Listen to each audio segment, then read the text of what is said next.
Баршаларыңызға сәлем, менің арнама қош келдіңіздер. Бүгін өте ерекше болып шығатын қызылшадан салат дайындайтын боламыз. Ең алдымен достар, каналыма тіркелмеген болсаңыз тіркеліп, менің каналымның дамуына өз үлесіңізді қоса кетіңіз.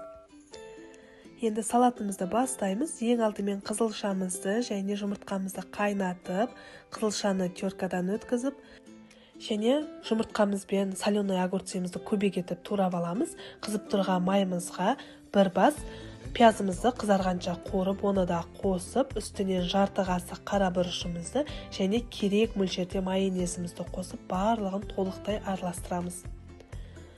Оның үстінен және аскөгімізді немесе көк пиязымызды да ұсақтап етіп турап қоссаңыздар болады. Өте ерекше дәм беретін болады.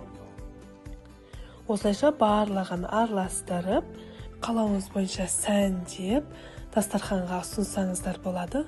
Достар, видео ұнаған болса, маған өз пікіріңізді қалдырып, лайк баса кетуді ұмытпаңыздар. Сізді дәл осылай дайындап көріңіз, ас болсын.